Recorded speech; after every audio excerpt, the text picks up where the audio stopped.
A very good afternoon to all of you. Welcome to this session of Training the Trainer session. And I'd like to call Dr. Rohit Saxena to give his talk on relevant neuro-ophthalmology overviews. I'd like to welcome the expert panel for this lovely session. Yes, over to you, Dr. Rohit. Thank you, Dr. Anaga. And are my slides visible? Yes. Thank you. Thank you, Dr. Chitra.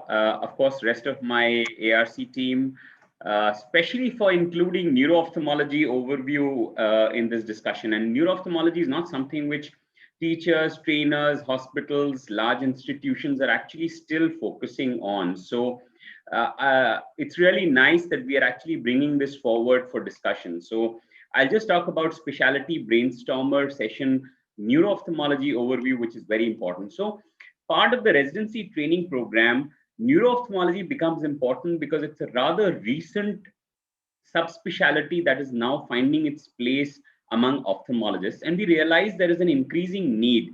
Particularly, this has come in COVID times when you see this Journal of Neuro-Ophthalmology, and this list continues over 2 pages actually. These are all the reports of neuro-ophthalmological disorders which may or may not be associated with COVID, but are presenting now with COVID-related, in patients who were COVID positive or are COVID positive, and even some after various types of vaccination. So we know that the neuro system is particularly involved. We know infarcts, we know inflammation is happening, we know autoimmune antibodies are being formed, and we know many of neurological and neuro-ophthalmological diseases are related. So we probably are going to see an increasing need of the neuro-ophthalmology specialty as we go onwards in managing these patients. Neuro-ophthalmology forms actually a cusp between ophthalmology with various branches like medicine, immunology, neurology, pediatrics, and radiology. And it's actually a combination or interaction with all these specialties that we actually can practice neuro-ophthalmology. And that's why it becomes very important for residents who are being trained in multi-specialty hospitals to get an idea of neuro-ophthalmology so that they can manage these patients better. There are some very specific goals that we follow as we train in our hospital children or residents in neuro-ophthalmology. So there are very specific goals and objectives. So it has to be very specific patient care related objectives. There has to be a baseline overall medical knowledge, interpersonal skill and communication, because you realize that in neuro-ophthalmology, history taking an examination is probably the single most important step towards understanding the disease. Professionalism in your approach, so realizing what you know, what you don't know, what you can achieve, and what needs more interventions.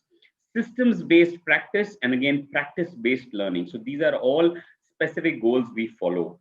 The important disorders that residents need to be discussed about is particularly disorders of the visual sensory system. So optic nerve disorders, very common, various kinds of dyschedemas that present, neuropathies that present, toxic, hereditary, nutritional. So in India, there are almost 25 lakh patients who are being treated on ATT. And with the new ATT guidelines increasing, ethambutol has a role to play, and therefore we probably may see a lot more toxic. So recognizing them, stopping ethambutol and intervening at the right time can actually save a lot of patients from going blind. Chiasmal problems and post-chiasmal visual field loss. So field loss, understanding and localizing lesions become important. Ocular motility assessment is a key skill set for residents to identify ocular motility, nerve palsies, identify supranuclear problems, and even myasthenia gravis, which can be missed and is a great mimicker. So important that these skill sets must be imparted to them. Pupil examination is a very, very sensitive investigation for optic nerve assessment. And it's a very, very simple way to assess. So that's why it's extremely important that resident training should have these skill sets imparting to these students. Disorders of higher cortical function. So a lot of functional or malingerers can be identified, and increasing stress is responsible for many of these actually having a physical manifestation of a psychological problem.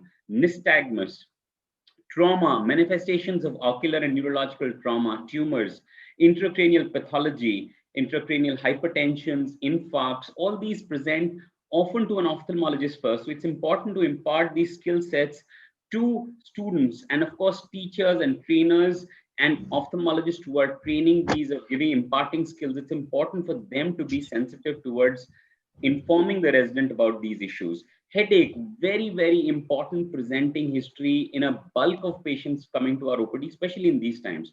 How to differentiate ophthalmic from non-ophthalmic, how to identify cranial causes, who to refer to, ENT, ophtha, medicine, neurology. So a differential of headache is important. Systemic disorders with ophthalmic manifestation. So these are again another set of problems which need to be identified. You need to identify how to take visual acuity, color, contrast, stereo acuity, the basic visual functions in every patient who comes. Visual fields by confrontation and, if required, static and kinetic perimetry. Motility assessments and alignment with saccades, pursuits, and reflexes. Pupil size and reactivity and stereoscopic assessment. Even if you don't have good tests, even a basic bedside stereo assessment is possible. Specific skill sets that need to be emphasized include gross neurological evaluation. So we all learned basic neurological assessment, cranial nerve evaluation in our MBBS. Need to just reiterate them that it is important in patients who need this or who have neuro-ophthalmological problems to get a baseline neurological assessment on their own, systemic assessments, and be able to examine a child and look at his developmental milestones, his levels of maturation of the visual system. These are very important that give us understanding of what the disease is and how it is progressing. Understanding the role of the various ophthalmic instruments, fields, electrophysiology, ocular and orbital ultrasound, OCT angio, and fluorescein angiography. These are all the tests we are using. Nothing new. All ophthalmologists know about this. Many institutions now have most of these tests. But that neuro-ophthalmic perspective, I'll just tell you, optic disc drusen on an OCT, very easy to pick up. So pseudopapilledema is very easy to pick up and identify and not have the patient undergo a lot of tests. Papilledema, true papilledema, now various tests are available. You can just see on the OCT and easily pick up true papilledema by the high level of spikes that you see, the edema that is there in the below the retinal layers, the angulation change, the Coppersmith angle as we call it, the bending of the sclera because of the edema behind, the OCT pictures showing very thick RNFL, yet the GCIPL showing thinning, progressive change, showing loss of function. And despite there being edema, you can see that over time, the nerves are getting atrophic. OCT angio can help to differentiate between NAION, papillitis, and papilledema. And of course, fluorescein angiography has a role in early papilledema to pick up if nothing else can pick up. But understanding the role of systemic investigations, including imaging techniques, so understanding the role of CT, MRI, ultrasound, know what to test when so that diseases are not missed. Where an MRI is indicated, a CT would be a poor replacement. And if you're looking at trauma and fractures, an MRI is a poor replacement for CT. So understanding each role is key in residents to understand how they can manage later. Vascular imaging like CTA, MRA, or MRV in IIH. Functional imaging has now become very important, like fMRI, PET, SPECT, and of course, understanding when to do blood workups. Nonsensical, vast blood tests do not give us any information. So neuroimaging actually needs to be understood what investigation to order when. So if there is a field defect that is retrochiasmal, an MRI, an urgent MRI, informing the radiologist where to localize the lesion. And optic neuritis, whether it's NMO, whether optic neuritis, whether MOG, so blood tests supplemented by appropriate neurological investigations. All these things become very important. And of course, the other important thing that we need to talk about to residents to acquaint them are the massive fellowship opportunities in neuro-ophthalmology nationally and internationally. Now, there are a lot of centers providing neuro-ophthalmology training in India, and internationally, neuro-ophthalmology is a very easy to get fellowship for research and for clinical purposes. It, of course, gives us the advantage of having multi-specialty interaction. So people who would eventually want to work in multi-specialty, even private hospitals or corporate hospitals, it is a very added benefit to work with. And of course, your practice can get added with interactions with pediatric ophthalmologists, strabismologists, pediatricians, orbit and comprehensive ophthalmology. So you could co-practice neuro-ophthalmology with any of these specialties. So it's important that neuro-ophthalmology, which is now an increasingly important uh, uh, developing subspecialty to acquaint the residents and make them into a better way to manage these patients, which are now increasingly being referred to ophthalmologists. Thank you very much for the opportunity and for listening. That was a great presentation, Dr. Rohit. Excellent. I'd like to ask you a question, but before that, a very warm welcome to our expert panel, Dr. Devin Tuli sir, Dr. Ashish Vaidya, Dr. Suchi Smita. Thank you so much for joining us. I'd like to ask you one thing. What is the difference have you found in the kind of training in neuro-ophthalmology that we have to our postgraduates today and what it was, say, 10 years ago? So there is an actually huge difference that is happening now. I mean, when I did my residency, or even for the over the little before the last 10 to 15 years, neuro-ophthalmology was never recognized as a separate specialty which requires any form of training. So as we are now developing, there are fellowships that are there and very clear diseases that come under the domain of neuro-ophthalmology. Earlier, anything behind the lens is the field of the retina guy, and if he doesn't understand what's there in the retina, then that's it. Yes, but I would also like to have the opinion of our panelists. Dr. Devin Tuli sir, your special comments, please. Yeah, I think it's a lot changed, and we must express our thanks to RP Center, which has been the pallbearer in North India, and of course there are good centers in South India.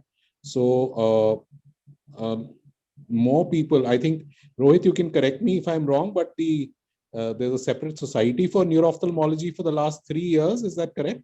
Yes. Thank you for so that to everybody. Thank you very much. Yeah, that just shows how important the thing is, and there are a lot of fellowships happening across India. I know one of our colleagues from Maulana Azad College, he went abroad to do a fellowship because there was none available. Say this was about 20 years back. So there's a lot changed, and for the good. A lot less misdiagnosis between glaucoma and neuro-ophthalmology.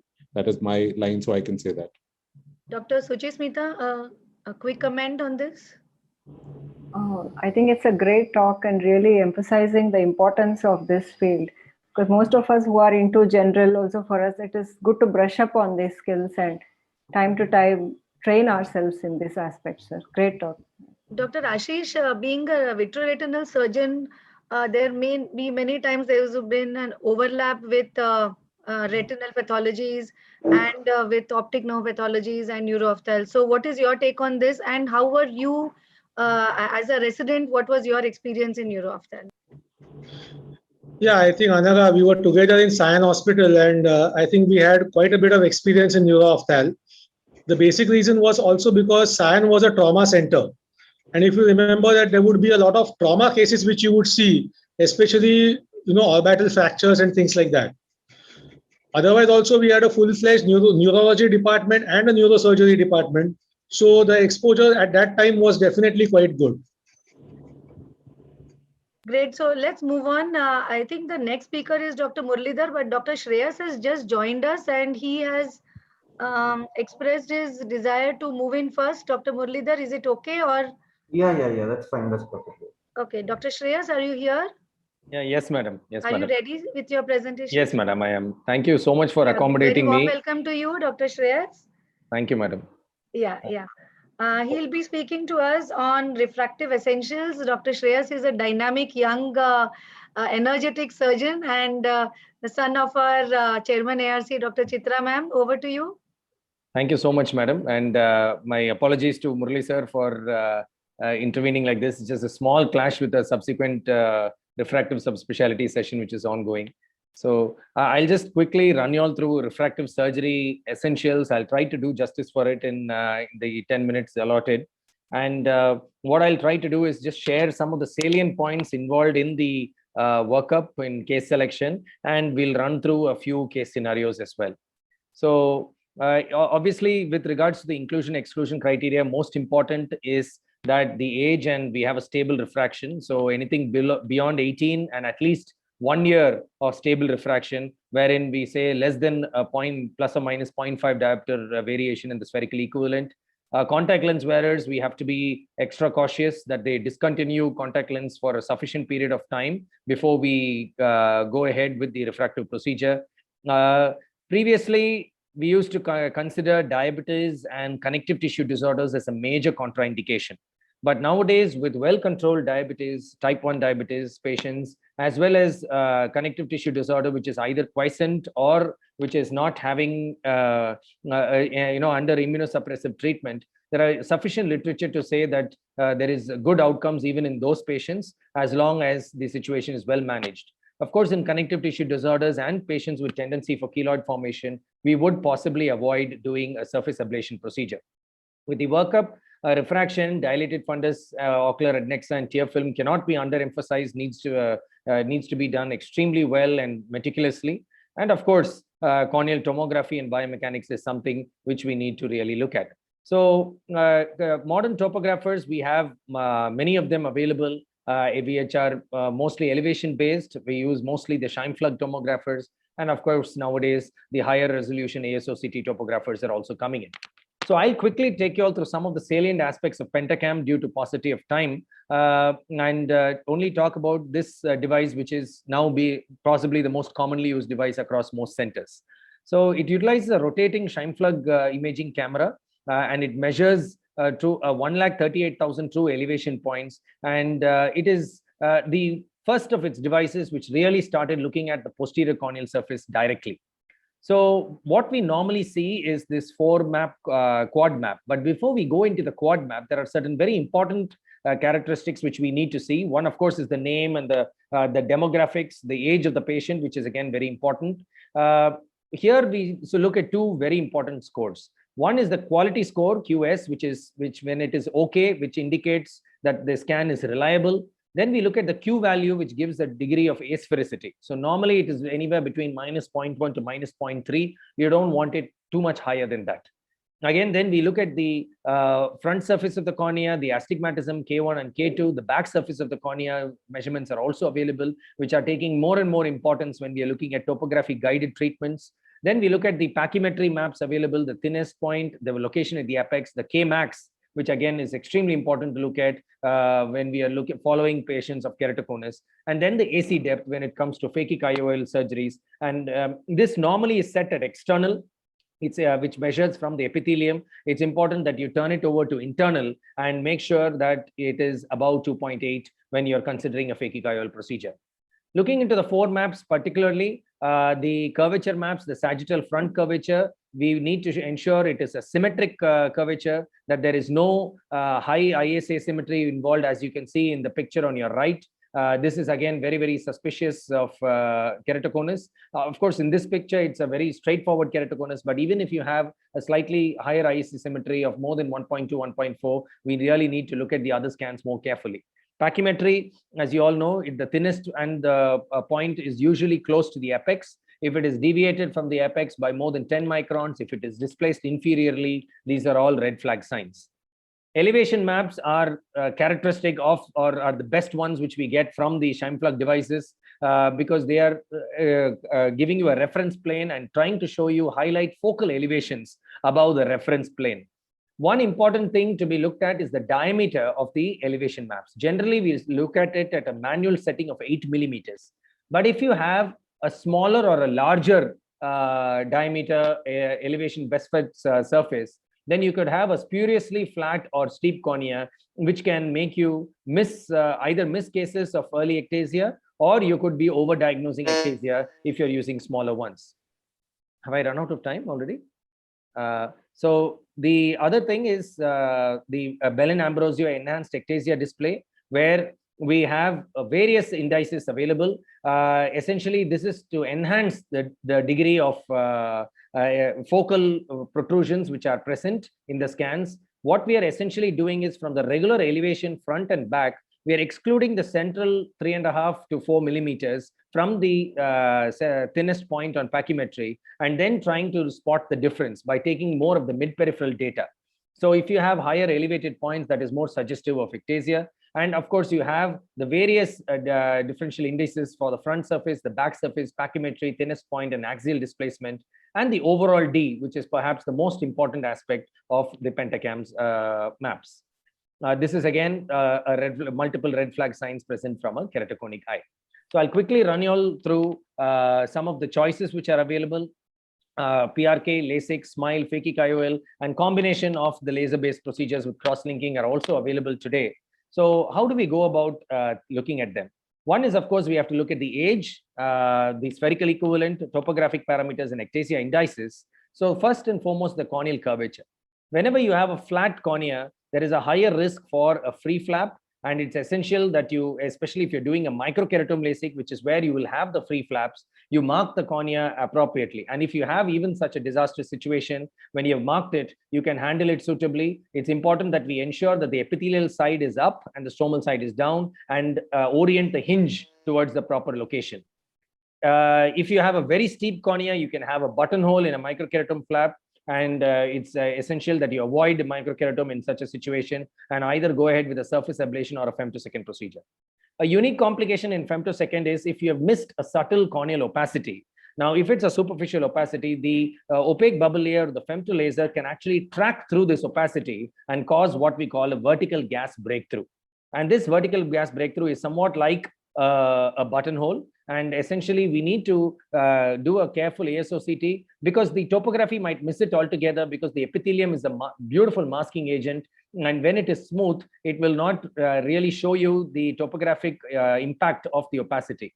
So you would do well to do a deeper flap or cap, or if it's a very deep opacity, go ahead with a microkeratome or a PRK procedure.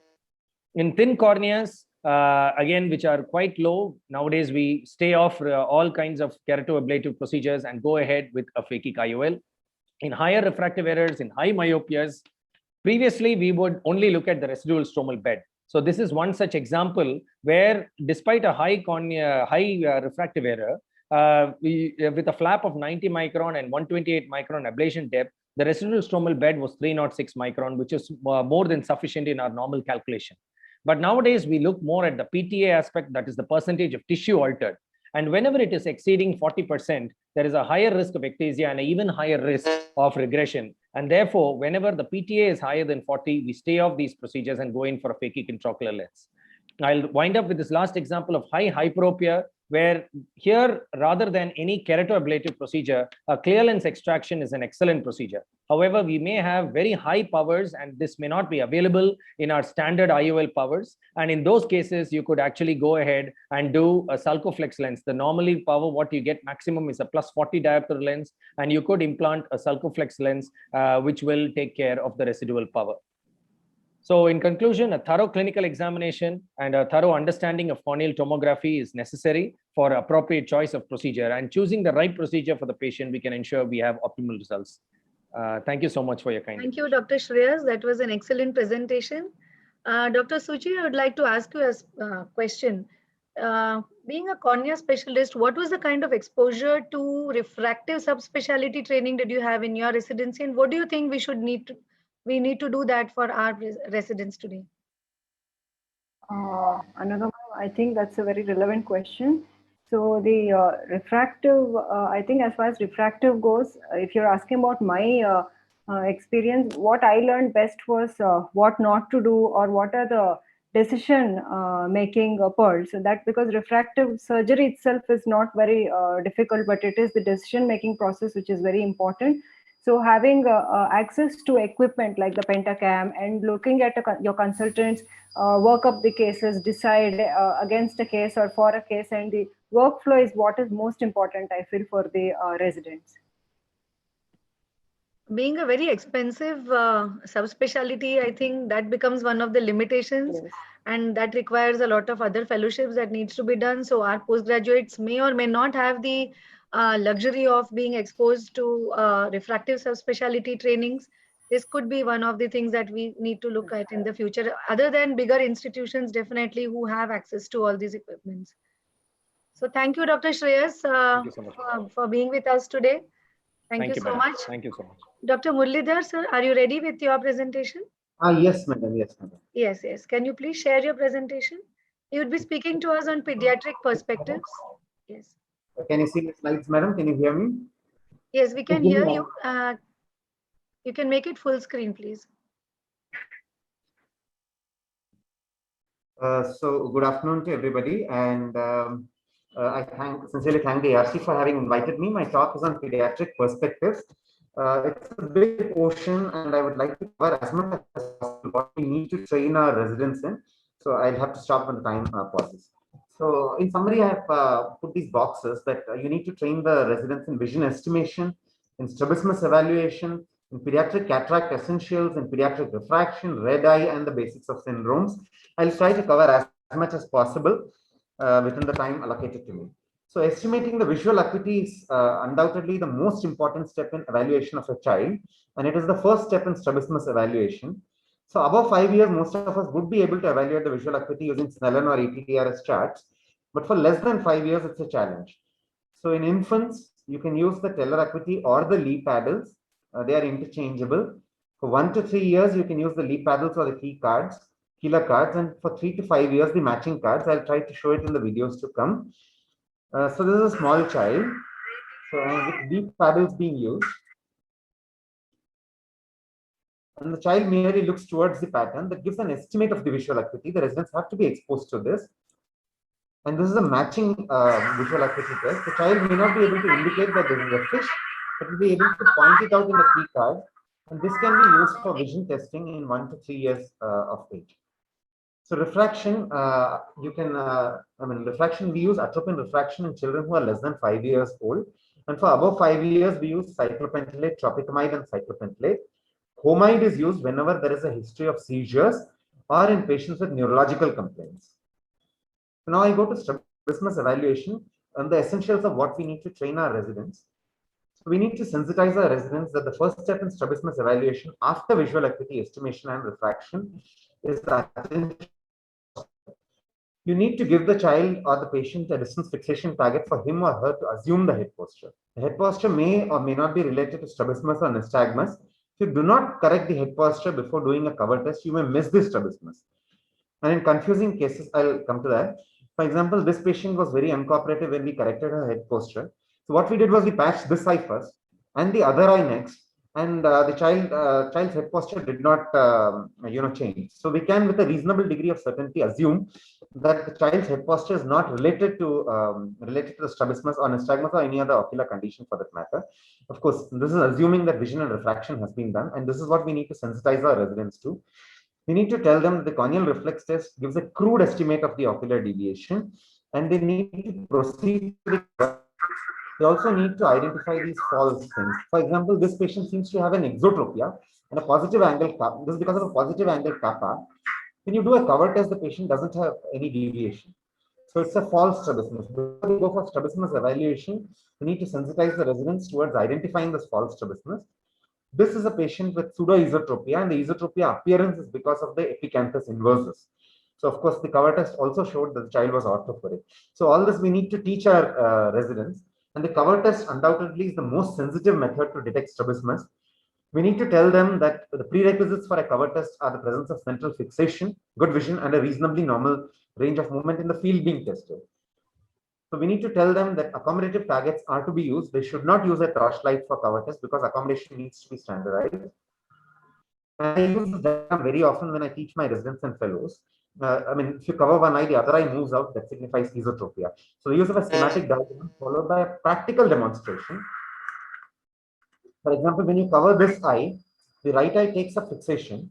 When you remove the cover, the right eye continues to have fixation. So we need to tell our residents that this is a cover test. They should not confuse it with an alternate cover test and to identify free alternation. On the other hand, when you cover this right eye, the left eye takes a fixation, but as soon as you remove the cover, the fixation goes back. So this is a left exotropia. And the third one is an uncovered test. Whenever these patients say that they have strabismus, you're not able to pick it up. To bring out this latent strabismus, you can do what is called an uncovered test. And an alternate cover test picks up the total strabismus. So all this has to be taught, and we also need to teach our residents how to do a prism neutralization. So this is under correction, and as you gradually increase the strength of the prisms, you get a reversal. So the prism that neutralizes the deviation just before the reversal is the amount of deviation. So they also need to be taught the importance of refractive errors. For example, this child seems to have an esotropia. When you give her the plus glasses, the esotropia goes away. It appears as if the patient is straight. So this is an accommodative esotropia. So that is the importance of an accurate refraction in a patient. They also need to be taught the saccadic evaluation. For example, this patient has a sixth nerve palsy. And even without doing a force reduction testing, you can say, especially in children, you may not be able to do a force reduction testing. You can say that this patient has a right sixth nerve palsy. On the other hand, differentiated from this, where the left eye has a tethered stop. So it's because of a tight medial rectus. You can see the condition here. The medial rectus is inflamed and the tethered stop. So this difference is very important to be taught to residents. Of course, they also need to be taught the force reduction testing, how to do a topical anesthesia, because that is the key to identifying restrictive vis-a-vis paralytic strabismus. Yeah, so now we go to the nerve palsy evaluation. Dr. Rohit has covered part of it. Third nerve palsy, I just want to emphasize one thing. We need to tell them to identify intorsion of the globe when the from where the fourth nerve is also involved in a third nerve palsy. Sixth nerve evaluation. The sixth nerve evaluation. So sixth nerve palsy evaluation. So we need to tell them that duction testing is very, very important in sixth nerve palsy. So restriction of ocular motility in superior oblique palsy can be very subtle. So they need to be taught the nuances of the Parkes three-step test. So the Parkes three-step test assumes that whatever deviation is there, it is because of the weakness of the elevators or the depressors. For example, the right eye is higher in this patient. So the right depressors or the left elevators are weak. And if you notice carefully, the RBIL increases on left gaze. So RBIL increases on left gaze. So this narrows down to right superior oblique or left superior rectus. And on the head tilt, the RBIL, if you notice, increases on right tilt. So they need to be taught the mnemonic that superior same side. So we finally narrow down the diagnosis to right superior oblique palsy. So we need to remember that the Parkes three-step test has many fallacies and has been challenged by many authors, but it nevertheless remains a useful part of the PG teaching program. And cataracts in children. So I'll just take one more minute and I'll wind up. So cataracts come in a variety of morphologies. For example, this is a lamellar cataract, and this is a lamella with sutural cataract, and this is a total cataract. And this is a microspherophakia. This very carefully they need to look. Anterior lenticonus, and this is an ectopia lentis. Anterior lenticonus is very important to identify. So the difference is that in pediatric cataracts, they have an elastic anterior capsule and low scleral rigidity, and they need to be done under GA. And this is how you assess the visual significance. The vision is less than 612, or if it is more than 3 millimeter, or if the child is complaining, then it's visually significant. All this needs to be taught. So I'll just wind up with a surgery video. So this is the ideal age of cataract surgery, which also we need to teach them. And this is the procedure that we do age-wise. And I shall wind up with a short video on surgery, because I have many more slides, but I don't think we have the time to go through all this. So I prefer doing a scleral tunnel incision, but not everybody agrees with that. So the key to doing is achieving successful rhexis is aim for a smaller rhexis, frequent injections of viscoelastics, frequent regrasping, and pull towards the center or 180 degree away.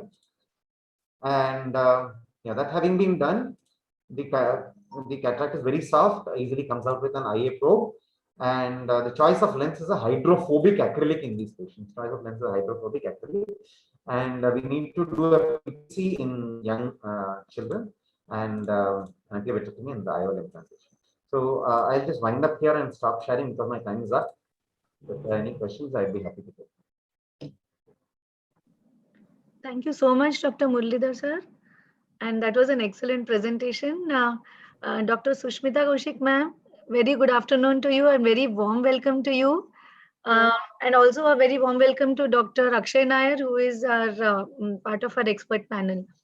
Dr. Sushmita ma'am, I would like you to comment on Dr. Muralidhar sir's talk, and what is your take on the exposure of pediatric ophthalmology training in our residents today? So mercifully, all specialities have their children. So at least in most comprehensive practices, they get to see a lot of children and what to do with them, even though it may not be in all residencies a completely separate pediatric ophthalmology specialty, so to speak. But you know, the basic concepts, if all of us reiterate that we're in the business of vision. And that's one of my favorite takes. And if we understand that, then you will go on to do amblyopia management, you will go on to look at motility, you will go on to do everything else that you need to do to see to make a child see. So I think mostly nowadays there are sufficiently, if at all, we need to emphasize it's this, that our job doesn't finish with the retina being attached or the pressure being normal or the visual axis being clear, because children are not small adults and they need much more in a developing eye. But the opportunities are there because we don't need too much, thankfully. We need compassion and we need to care, but we don't need too much in terms, unlike refractive surgery, let me say. So we don't need much. One specific question, ma'am. Suppose we think of pediatric cataract. So you have on one side a cataract surgeon who is, specializing in cataract surgery and has a huge experience in cataract surgery, vis-a-vis a pediatric ophthalmologist. So what is your choice? Who would you think would do do more justice? So a pediatric ophthalmologist, I think worldwide usually does pediatric cataract, squint, strabismus, and maybe ROP screening, but they don't do the glaucoma and retina surgical part, which is understandable. If you ask me, the ideal situation would be to get the cataract surgery to do just the cataract and send over to the pediatric ophthalmologist to get the vision in place. For the amblyopia management. For the thing. That was my thought too. Simply because of the sheer number of and the ease. But of course, thankfully, a pediatric cataract is soft and doesn't need too much in terms of technique. So it's not as exacting as maybe an adult cataract would be. Dr. Shushmita, your comment has made Dr. Anaga Harur very, very happy. I think she's going to give you extra time for your talk. All right.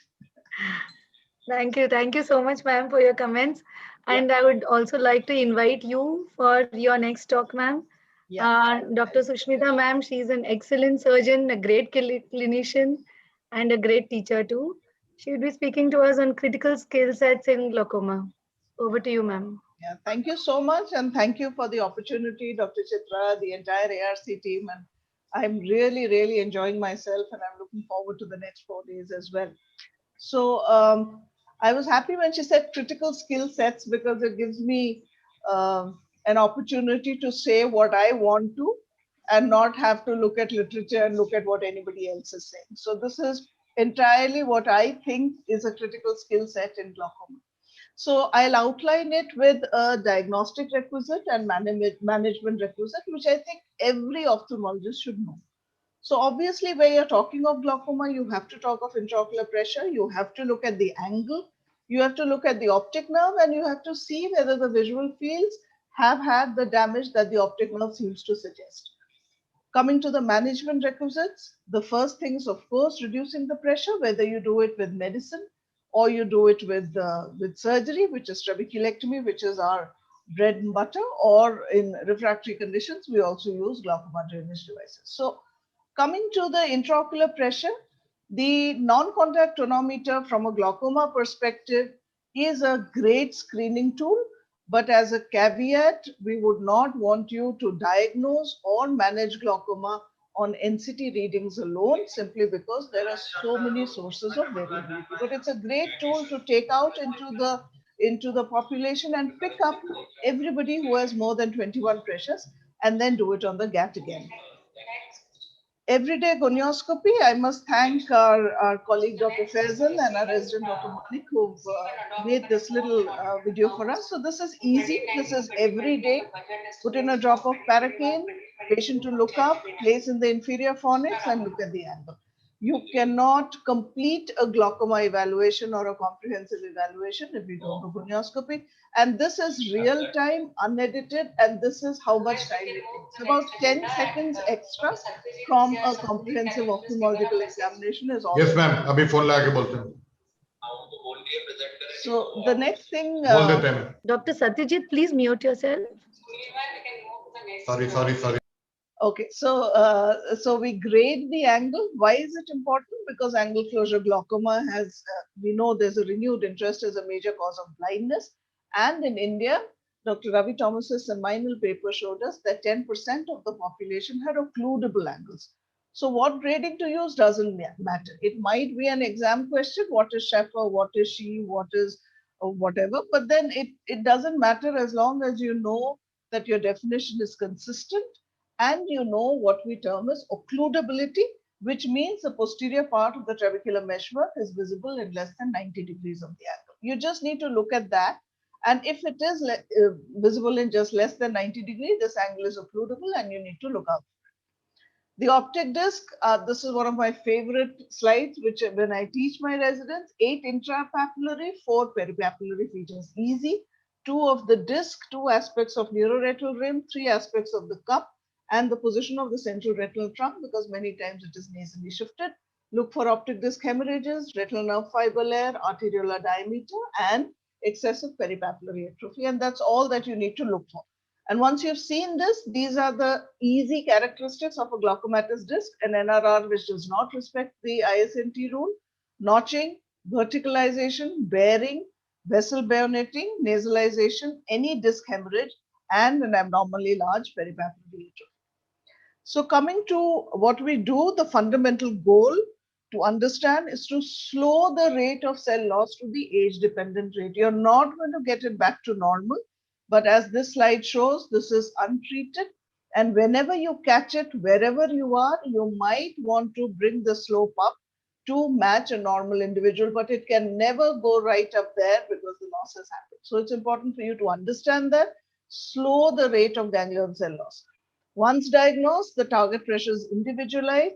It's easy if you think about it as early, moderate, advanced. Early glaucomas, about 18 millimeters or less, about 25% less than baseline. 15 millimeters, 12 millimeters, 30% and 40%. Ocular hypertensives, if you need to treat them, need to be just less than 21 millimeters, and 20% reduction is fine. So it's based upon the initial pressure, the stage of the disease, the rate of damage, and the central corneal thickness, of course. The idea is to maintain functional vision through the lifetime. So the treatments, the eye drops are the most common, prostaglandin analogs. There's no question of India or America or anywhere. Science tells us that prostaglandin analogs are the best, but beta-adrenergic antagonists could be a substitute in case it's not affordable. Oral and carbonic anhydrase inhibitors and alpha-adrenergic agonists are the second and third line usually. Laser trabeculoplasty is a great thing. Anybody can do it with a frequency double YAG also. You don't need too much. You can do an argon laser trabeculoplasty if you wish, but SLT is the one that is available. And incisional surgery, trabeculectomy is still the gold standard. So looking at medical interventions overall, as single agents, PGAs are most effective, and this is a nichor from 50 trials. Prostaglandin analogs appear to be similar in the ability to lower pressure, so it makes no difference which one is better, and they lower more than other agents, including brimonidine, dorzolamide, and timolol. So PGAs lower it more, but in combination, remember dorzolamide and timolol lowers it to the same amount. But if you're going to give dorzolamide and timolol, let me tell you, the cost might be similar. Coming to surgical intervention, laser trabeculoplasty, like I said, it effectively lowers IOP regardless of the type of laser. This is where the SLT is. So this is an SLT going on. You can see it's easy. You just have to look at the trabecular meshwork. These little white things are called champagne bubbles.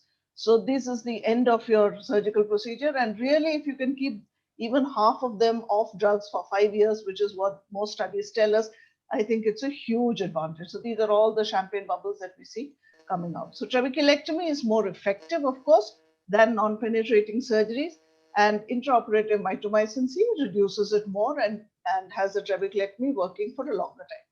So I'll cut this short because this is usual trabeculectomy. You can see this patient had so much of a redness because of, and his pressures were controlled, but we had to do the surgery. So sometimes you need to do that because of drug toxicity.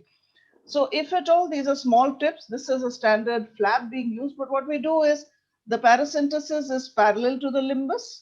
We always use pilocarpine to bring the pupil down before entering the eye. And we always use viscoelastic because low pressure trabeculectomy is the one which is going to land into trouble. So there's no problem with keeping the pressure. And you see, this is a long tunnel so that you don't lose. So don't do it at smaller pressure. So this is enough. When you use a Kelly's Desmet sponge, it's often asked, usually it's 0.75 millimeters diameter. So 2 or 2.5 punches are enough. That gives you about 2 millimeters. And then an adequate iridectomy, which covers the sclerostomy that you've made, and then any of your suturing techniques. So that's really principles of surgery, which all of you should be doing. Every ophthalmologist should be able to do trabeculectomy reliably. I'll just touch upon angle closure because it's not a single disease, it's a spectrum. The mainstay is laser iridotomy across the spectrum of angle closure, primary angle closure glaucoma. And once the pupillary block is relieved, the principles of treatment are much the same as that for open angle glaucoma. So it doesn't matter what you do after that. The indications, this is very, very important, PSCS, because otherwise most of what you would be doing is lasering occludable angles, which we don't need. So what we do if we have PSCS is angle closure of the fellow eye, a family history, need for repeated dilatations like retinal detachment or retinal problems, one-eyed patients, and right at the end is poor access. If you think this occludable angle patient is never going to come back to you. So I'll just wind up with what I would like my resident to do. Now, it's desirable to detect cases at a stage where optic neuropathy is yet to develop, and you are reasonably certain that treating this particular patient will help prevent glaucoma. But then that's utopian. There's no way that anybody is going to know that. But what is doable is to diagnose established glaucoma. The problem is that we are missing glaucomas which are established, and Dr. Vijaya's paper has shown 90% of the glaucomas that they detected in the Chennai glaucoma study in a population-based manner were undetected and at a stage where treatment can prevent blindness. But what is more worrying to us was in that paper that half of those patients had visited an ophthalmologist in the last 1 year. And that is not fair, according to us. So comprehensive eye exam is our cornerstone to achieve this goal. It's heartbreaking to have wonderful cataract surgeries done and then sent to us with a 0.9 cup because there is no increase in vision. Rational treatment, depending on the type and severity of the glaucoma, is likely to preserve visual function in our patient's lifetime. Thank you so much, and thank you for having me. Thanks. Thank you so much, Sushmita ma'am. That was an excellent presentation and a complete overview. In fact, we had our complete glaucoma revised in the last 7 minutes. Dr. Deven sir, your comments? Yeah. So thank you, Dr. Sushmita. Extraordinary talk in the limited time that was allotted to you. I would just ask all the fellows, residents, and the teachers who are listening to us to remember what Dr. Sushmita showed in the first slide. That is crucial for the diagnostic part. I'm just going to reinforce that. Please don't allow your residents or fellows to do anything else till they have learned applanation, 90-day examination, Goldman gonioscopy for the residents, and once they are fellows, they can do 4-mirror and perimetry. So I think these are the 4 crucial tools that she showed us, and I reinforce that. Nothing else should be allowed till they do this. For the medical management part, I'm going to reinforce that just more than 2 bottles of medication, barring exceptions, more than 2 bottles of medication. I think it's a recipe for progression of glaucoma. So if the patient needs more than 2 bottles of medication, it is good to consider a laser trabeculoplasty or a trab as you deem fit. And in the lasers, I think the angle closure spectrum, YAG iridotomy, it's a relatively a safe procedure. They should learn this in the residency. And remember that nearly 40 to 50%, that is nearly half the adult patients, would need that. So that is a crucial thing.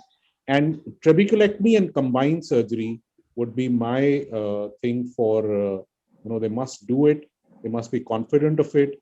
In rural settings or in camp settings, doing combined surgery is not there.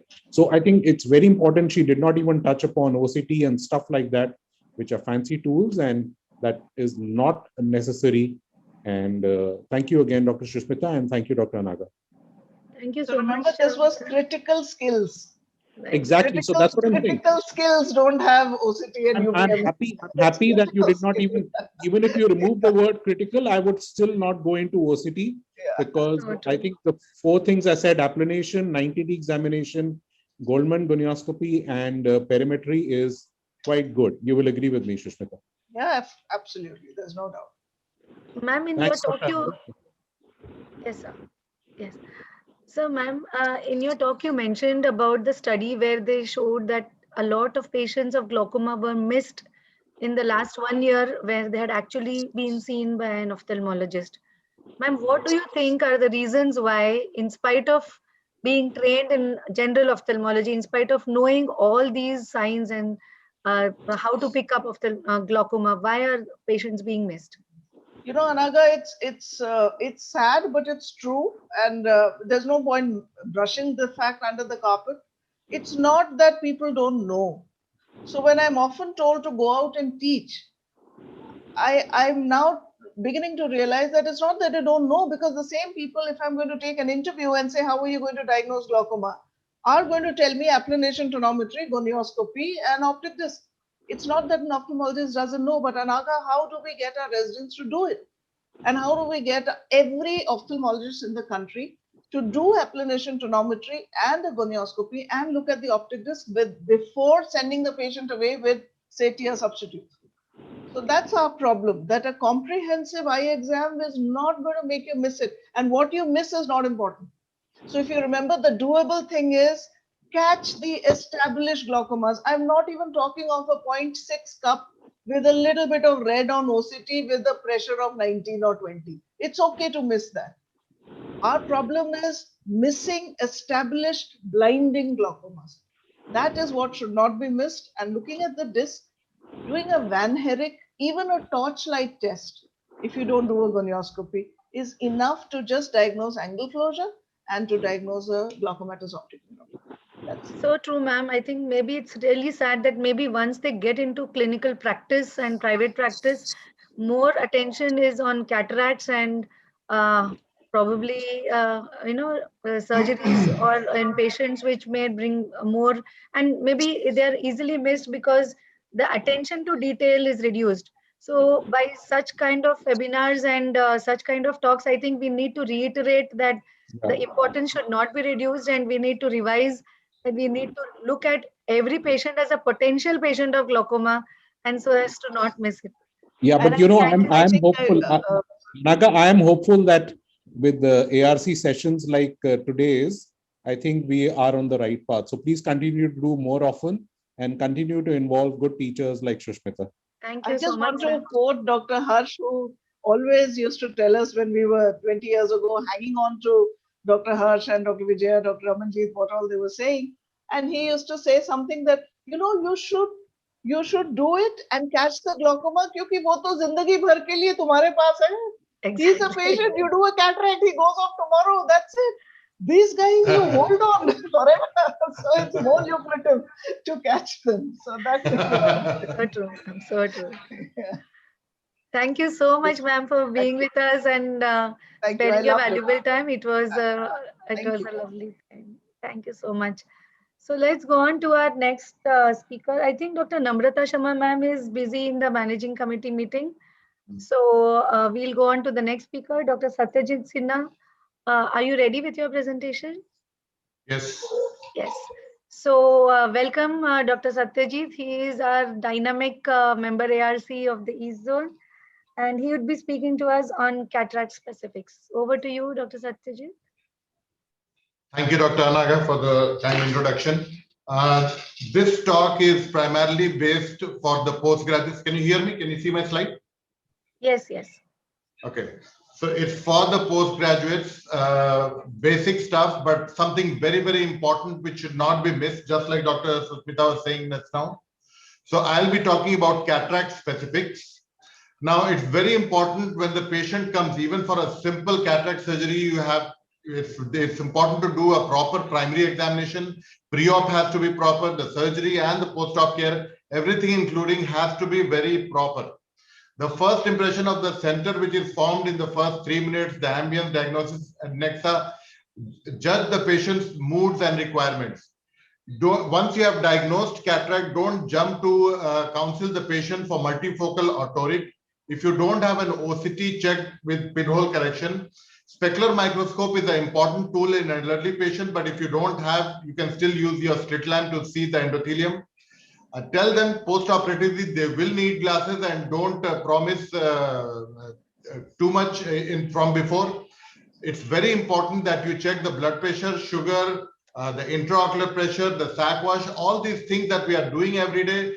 It has to be really, you should not miss anything in your day-to-day practice once you have finished post-graduation. Proper sterilization, even for cataract surgery, is very important. Every time you are using the viscoelastic or the balanced salt solution, you have to check the expiry. It's very important when you're doing the cataract surgery, you have to do a timeout to see which eye you are operating, what is the IUL number you are using, whether the consent form has been filled or not. In the pre-surgical room, the patient, if you have enough space, it's important that the patient relaxes so that they are not so nervous in the operating room. A pillow below the knees also helps them relax while they are on the operating table, and monitor BP pulse when you are operating the patient. And before the surgery also, it's important that you tell the patient that the light will be coming from the top and that they have to keep looking straight at it if you are doing a topical cataract surgery. A physician is important to be there in the hospital, and if God forbid if something happens, then the Consumer Protection Act, you'll be on the wrong side of the law, and it's important to have a physician over there. Use betadine for 3 minutes prior to the surgery. Phaco drape to cover the eyelashes is something very important, as has been seen in many endophthalmitis studies. Universal speculum is used for moderate elasticity. A QPS wash is done of the eye before starting, and a clear corneal topical start with giving blocks only 2 to 3 ml. Initially, when you want to start clear corneal surgery, maybe a little a block will help you initially. This is the type of drape you should put so that all the eyelashes are inside, and a little pillow below the knees will help the patient a lot in relaxing. Now, do not hesitate in using the dye. High density viscoelastic helps initially. When you are in the OT, you should have all these things ready, because you never know when you will need what. You should have a CTR, you should have a ACIL, iris hooks, and sutures. God forbid if anything is needed, then you should not be at a loss that they were not available in the OT. It is important that when you, after post-graduation or during post-graduation and after you have started your practice, use new blades for good results, and also for the fact that it will avoid sudden entry. Don't use used blades again and again, because it may not be very safe. Always sit temporally to keep your site of incision temporal or superiotemporal as is comfortable for you. Never make a paracentesis exactly at 12 o'clock if you are doing the right eye, because the healing time is longer because the lids open and close. Now, as I was saying earlier, to make your life comfortable initially, there's no problem in using a dye. Use a dye. As you will get more experience, you will stop using the dye, but in white cataracts, obviously, you will need it at a later stage. 15 to 20 seconds of using the dye to stain the anterior capsule is enough. Do not leave the dye in the anterior chamber without air bubble for long, because the endothelium, if it gets stained, then there will be a problem for you in viewing. And if you have started the Rexis, if you feel staining is not enough, stop, wash out the visco, and you may want to stain again so that you can see clearly. Viscoelastic makes the eye firm so that the Rexis is made properly. Once you are making the main entry, the main thing to see is that it should be square in shape so that it has the maximum safety. Start at the limbus and move upwards toward the apex, and then bend towards the superior pole after 1 millimeter after you have entered the cornea. if you enter before and if you have touched the conjunctiva, there may be chemosis. If such a thing happens, it may be a good idea to just cut open the little conjunctiva so that there is not full ballooning. Subconjunctival hemorrhage also may be there.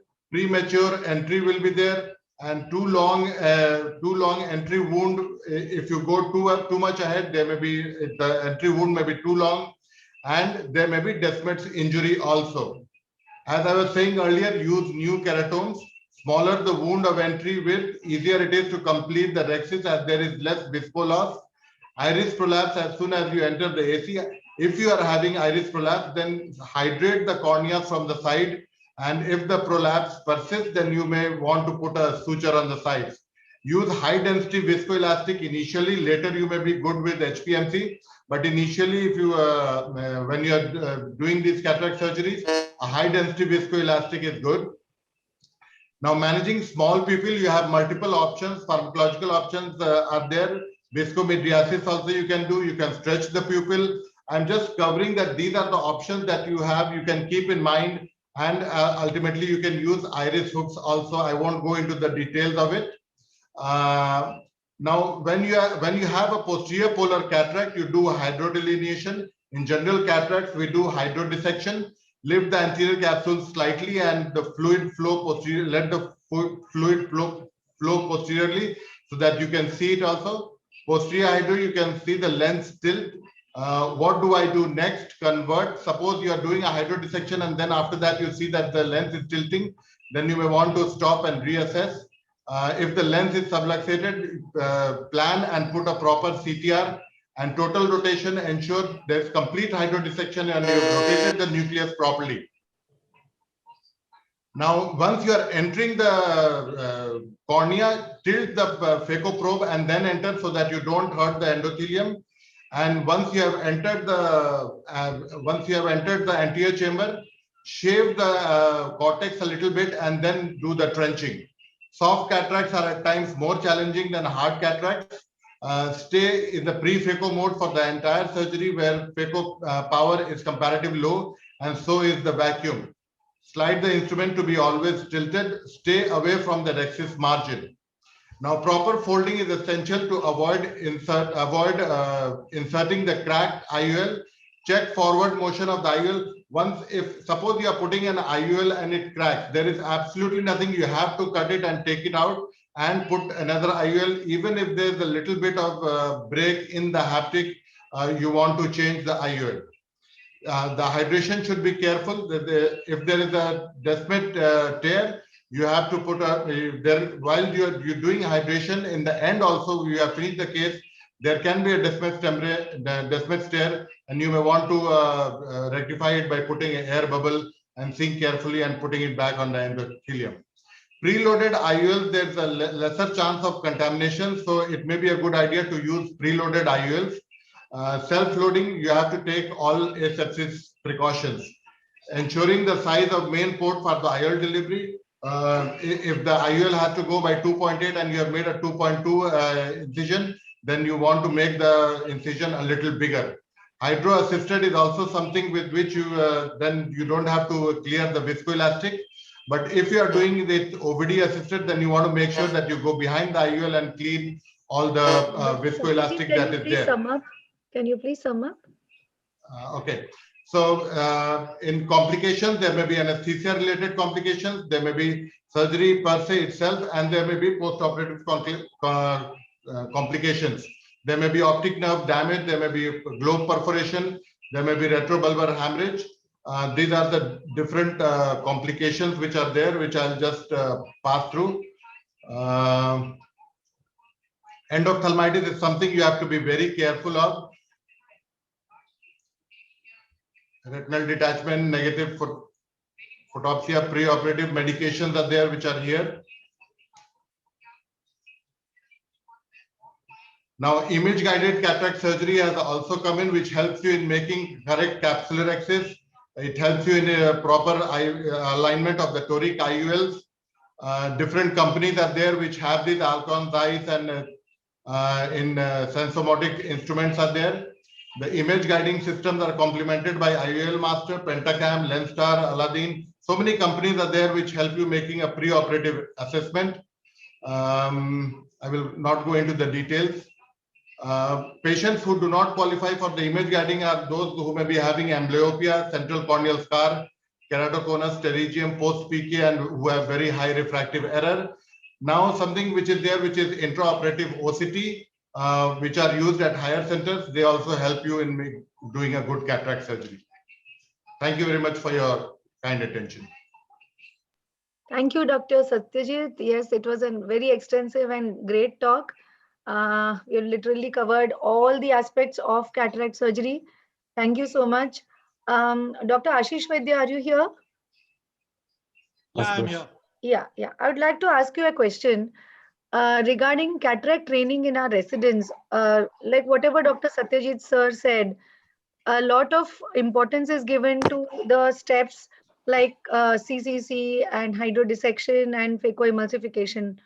However, how trained are our residents in managing complications and handling them on your own?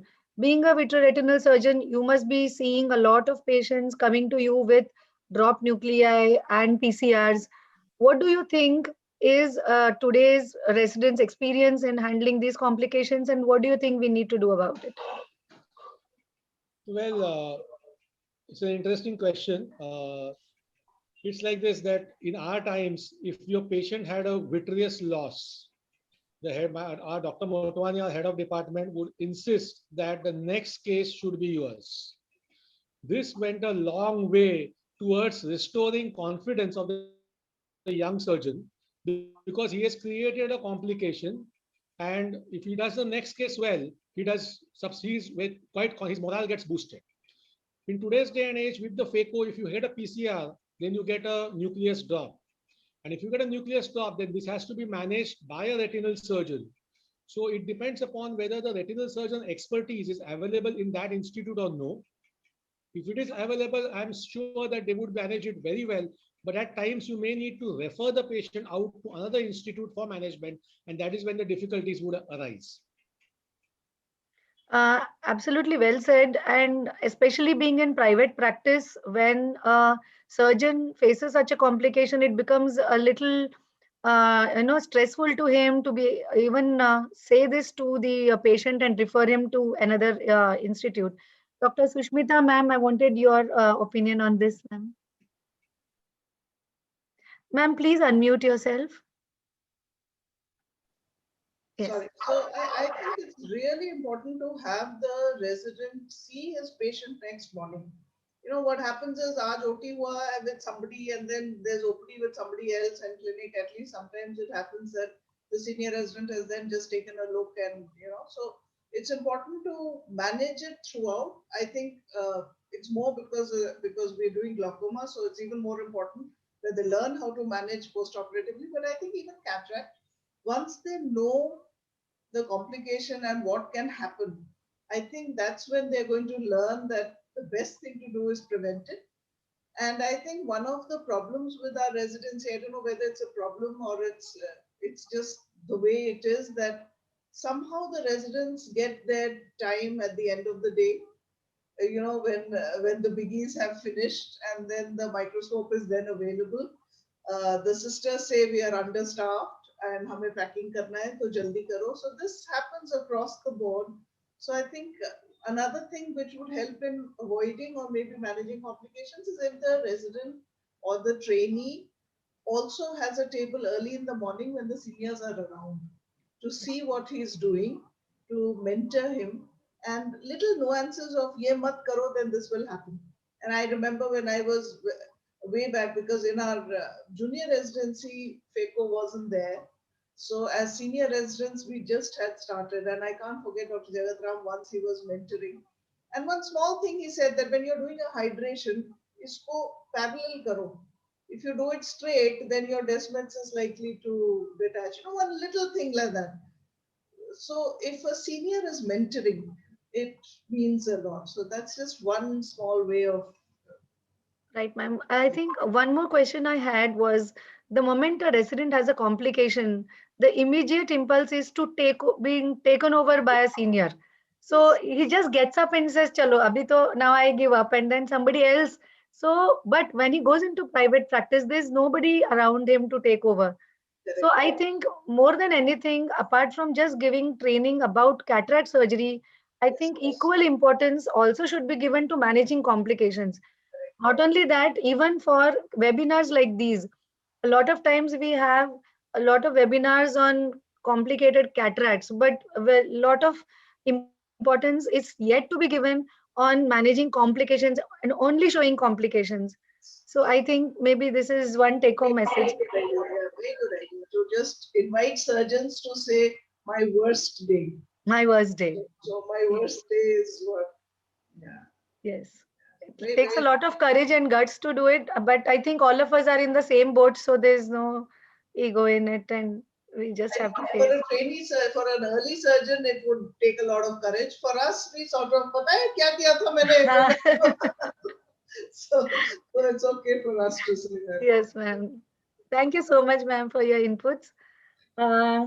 Dr. K. Naresh Babu, are you ready, sir, with your presentation? Yeah. Yes, a very warm welcome to you. Okay. You would be speaking on vitreoretina and uvea basics. Yes, over to you, sir. Please Yeah, share your just- screen. 1 minute. Am I visible? My So slides? you are visible, your slides are not yet visible. I am not yet visible. What's happening? Share it. Screen share. There's a green button, sir. Yeah, I know. Yeah. But something wrong.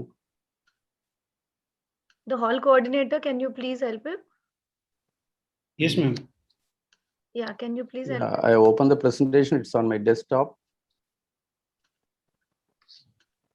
Share. Have I logged in wrongly otherwise? Have you logged in as an attendee or a panelist? Can you see No, the green button or no? Yeah, I can see share. So then please click on it. Basics. Desktop. Not PowerPoint. Have you already opened the presentation, sir? Yeah, I already opened. I think maybe I can talk after Dr. Balamurugan. I'll Okay, just start sir. it out. Yes. Bala? Dr. Vidya Ayan, is she here? Dr. Vidya? Yes, I'm here. Yes, Yeah. ma'am. Are you ready with your presentation, ma'am? Yes, I am. Yes. Can you please share? I'd like to invite Dr. Vidya. She would be speaking to us on critical aspects of oculoplasty and ocular trauma. And we have our expert panel here, Dr. Akshay Nair from Mumbai, a dynamic surgeon from Mumbai. Yes. Okay. Are you able to see my screen? Yes, Yes, ma'am. ma'am. Okay. Please make it Oh. full screen. Yeah, I hope I'm audible too. Yes. Right. Very good afternoon. So this would be on critical aspects of oculoplasty and ocular trauma, what we should be teaching our postgraduates to do. I strongly believe that oculoplasty is not just restricted to this 5-6 questions in DNB or just attending to 30% of practical cases from exam point of view. It has a whole lot of wide array of clinical conditions involved in this subspecialty, starting from lacrimals, orbit, oculoplasty, ocular trauma and processes, and ocular oncology. The proportion varies depending upon where we practice. As taught in our medical schools, it's important that we need to have a systematic evaluation, starting with history, clinical evaluation, which will allow us to develop a set of differential diagnosis, followed by conclusive test, which should be very focused, doing a separate clinical test, lab, and radiology to arrive at a diagnosis, definitive diagnosis, and that will help us to develop a definitive plan for that particular patient. So let me illustrate this point of developing the importance of developing this set of differential diagnosis with a set of cases here. Imagine we have a patient presenting with epiphora. So I'm going to be presenting to you a set of conditions which can have the same type of clinical condition, but different clinical features, which will help us to arrive at a differential diagnosis and definitive diagnosis. My case number 1 would be a middle-aged lady presenting with intermittent epiphora, and she often has this kind of redness and occasional watering, either eyes, and more worse in left eye at present. If you can have a closer look at here, we can see a soddening appearance of the medial canthus. There is punctal eversion, Classical case of angular blepharitis where we need to treat this patient medically and that would resolve her condition.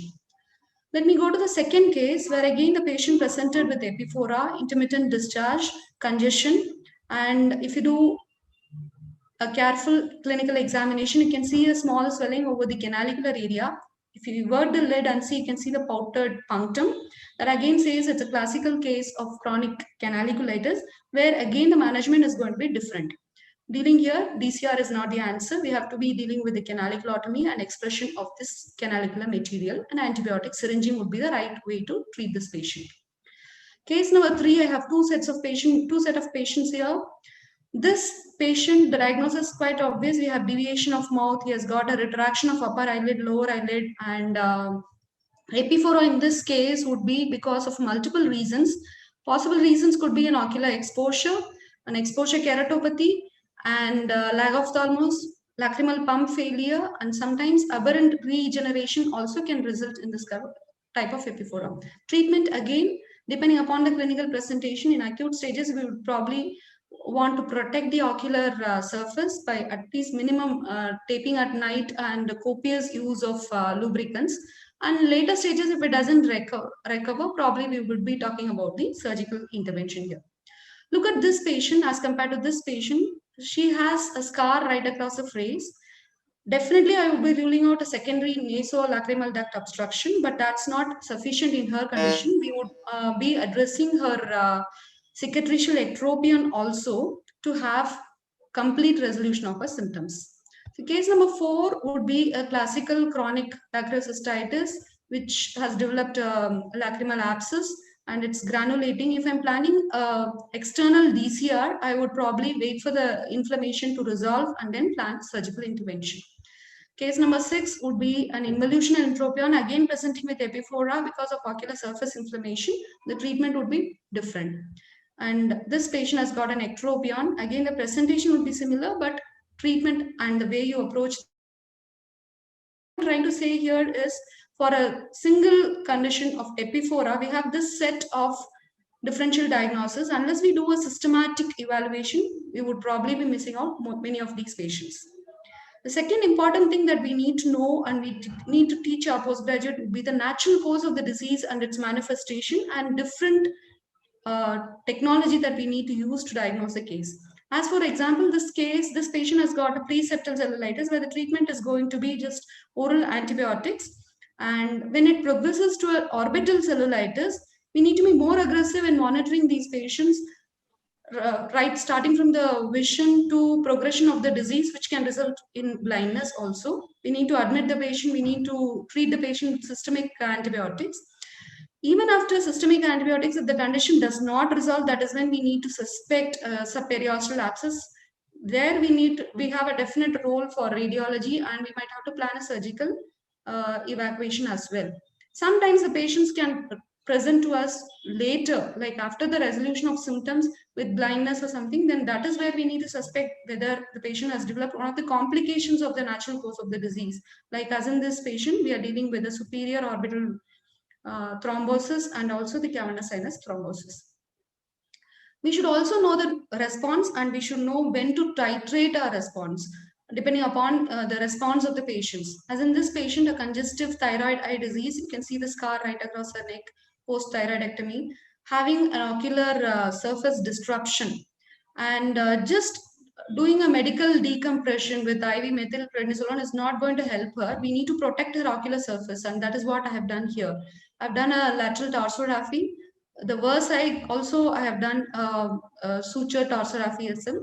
After 10 days of medical decompression with this surgical maneuver, she has improved quite well and this is how she looked in the follow-up period.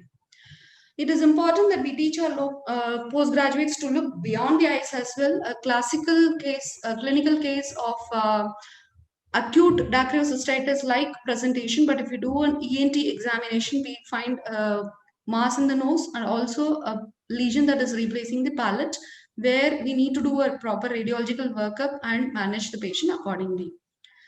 Also, even for small cases like patient presenting with a chalazion, we need to look for details. Like as in this patient who presented with a small lesion in the eyelid, looking exactly like a chalazion, but if you see carefully, you can see a patchy loss of eyelashes, there is increased vascularity, and that should prompt us to do a biopsy.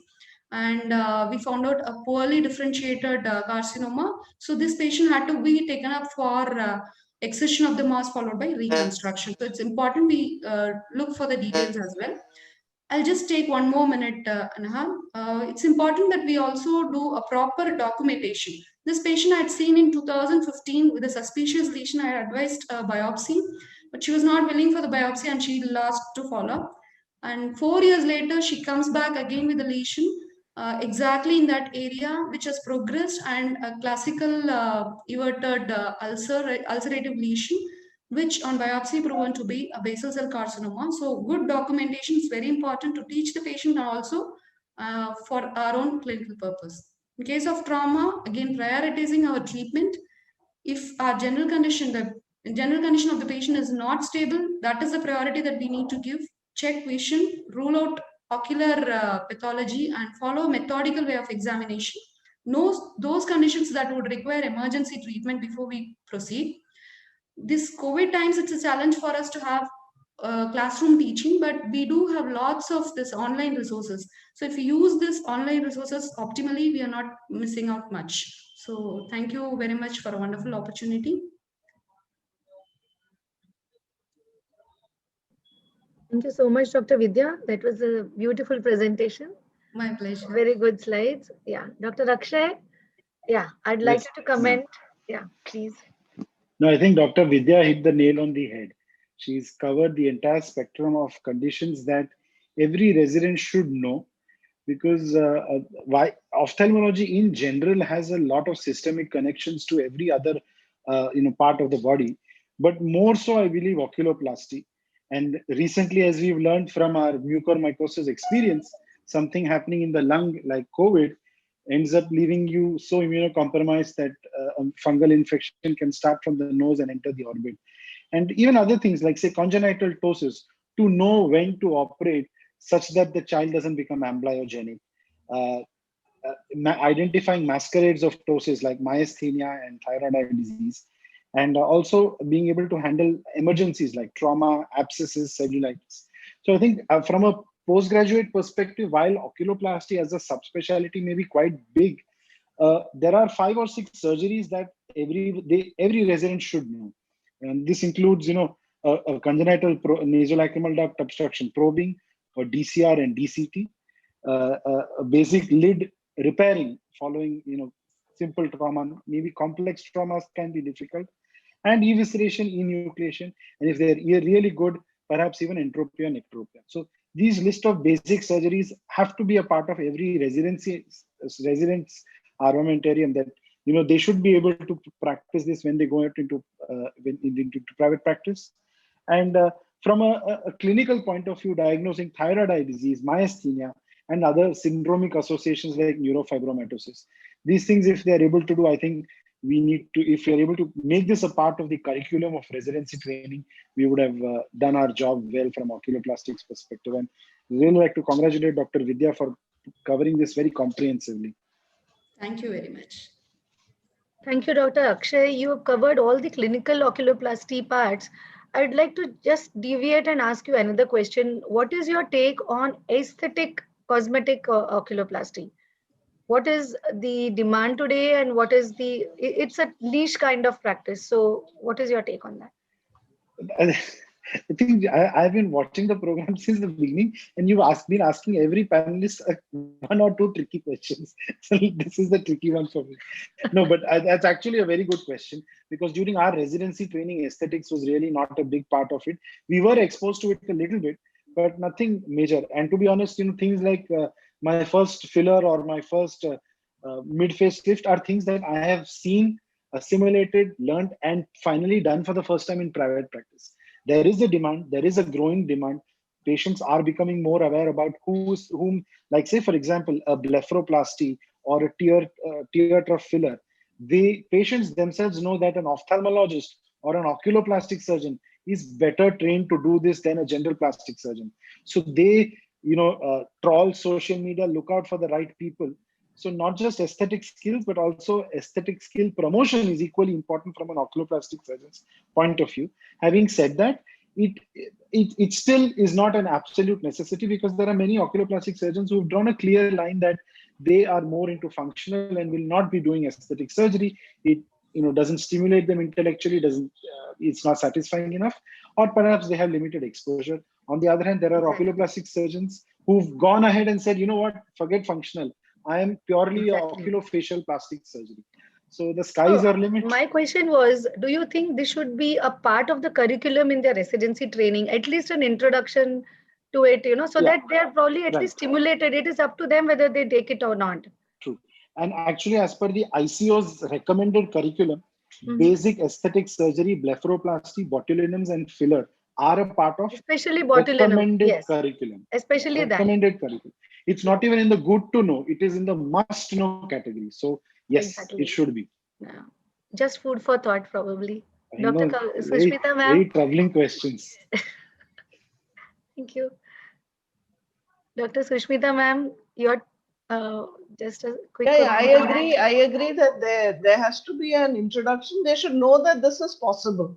Exactly. But whether or not they do it is besides. But for that, most of our places aren't doing it themselves. So maybe we need to introduce it at a level where it's being done. Which only means that, yes, there is a demand. I mean, I can share the thing of us getting LASIK. There was a huge debate with it's not easy being, I mean, everybody thinks it's a cakewalk, but you try to get even one needle in a government setup and try to convince the finance guys why you need it. So it made no sense to them. I mean, you are here at a tertiary care center dealing in blinding diseases, and you want to come and buy a 7 crore machine to take off glasses from somebody who doesn't want to wear them. I mean, for God's sake.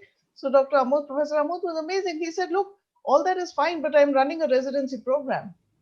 And if they're not going to be exposed to the refractive surgery, which is outside, I won't be doing justice. And that's how we got our refractive surgery suit, simply because it's a training program. So I think we can take this up forward and say aesthetic, at least basic aesthetics, because we are running residency programs, they need to be exposed to them. Thank you so much, ma'am. Very nice to know. Thank you. Dr. K. Naresh Babu sir, are you ready with your presentation? Yeah, I think they have launched my presentation. Okay, yeah. Can you put on my slides? Yes. They just launched it and closed it. Are they sharing it on your behalf, sir? Yes. They are sharing it. Are we ready? The hall coordinator, are we ready with his presentation? Or should we go on with the next speaker? Can you connect? Yeah, I think they have connected. They are connecting, ma'am. Okay. So he'll be speaking to us on vitreoretina and uvea basics. And we have Dr. Ashish Vaidya here, who is a vitreoretinal surgeon from Mumbai. And he would be... Yeah, I'm here. On that. Yeah, can you launch the slides? Ranbir ji, can you launch the slides?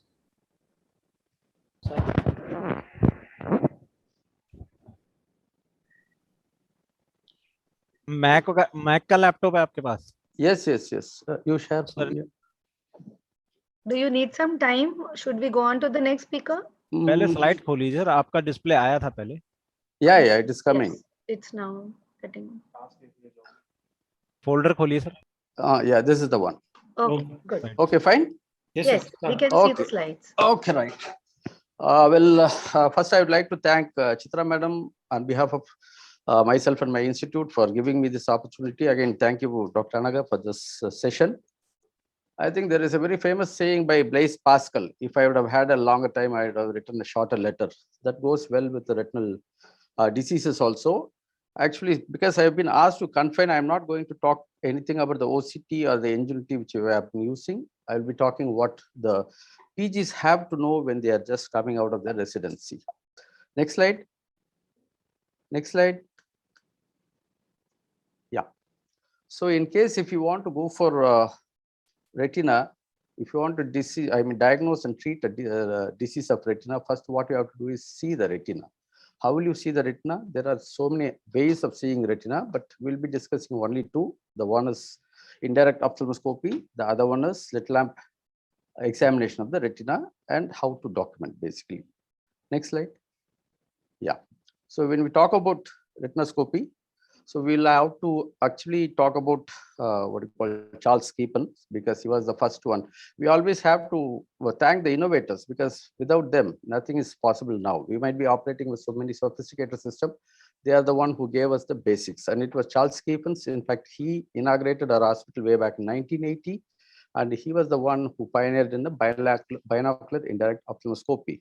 And we know how to use the ophthalmoscope, but let me talk about the condensing lens. We have got a 30 diopter lens, 20 diopter lens, and a 14 diopter lens. So commonly we use 20 diopter lens. The reason for using 20 diopter lens is it is a balance between 14 and 33 or 30 diopters. So what is special about these lenses? So the lesser the power, more the magnification. So how will you calculate the magnification factor? It is the power of the eye divided by the power of the condensing lens. That is 60 by 20 will give you 3 times the magnification. And if you are using a 14 diopter lens, you will be getting 4 times. Or if you are using 30 diopter, you will be getting a 2 times magnification.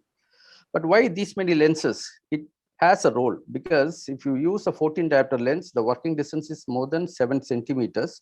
So a person with marfanoid features or a person with a long finger will be more comfortable with the 14 diopter lens. But with a person having a short stubby fingers, they can prefer to go for a 30 diopter lens. And not only that, I want to sweep the entire retina in a single field. Like in case of retinopathy of prematurity, I cannot take longer time to examine those babies. So I'll prefer to go for a 30 diopter, because in this, the power of the lens or the condensing lens is directly proportional to the field of the view you get. So when you are using a 30 diopter lens, you will get close to almost 60 degrees field, and it reduces with 20D. In fact, you should know how to use a scleral depressor. You should be very gentle. You should not press over. You just slide over the eyeball. So there are 3 types of condensing lenses. It can be biconvex or plano-convex or aspheric, but usually we go for the plano-convex. And the most important thing, when you're using the lens, there is always a white margin on one side, and you will not be having the margin on the other side. The reason I am saying is I have seen many people keeping the lens inverted actually. So it is the white margin on the rim that should be going towards the eye of the patient and not the otherwise. Actually, it's a very important thing, because if you do the other way, probably you will be seeing your own retina. The next thing is, once if you see the fundus, you will have to document it. So there are 2 charts. The one is Barham's chart, which we hardly use, which has got 2 rings. Just remember, a Barham's chart will have 2 rings, one representing the equator, the outer ring representing the ora serrata. But what we in our practice use is a chart called as Amsler's chart.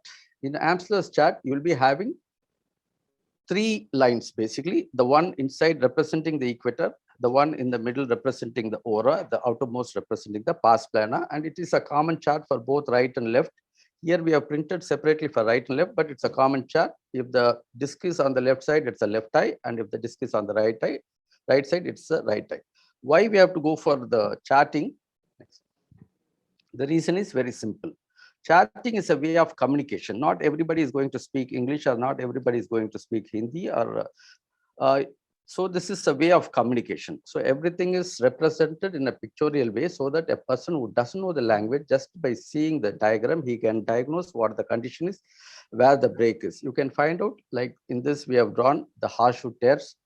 The most important thing is, again, this mistake I have seen among most of the people, even among the, the fellows. The base of the horseshoe tear should always be towards the ora.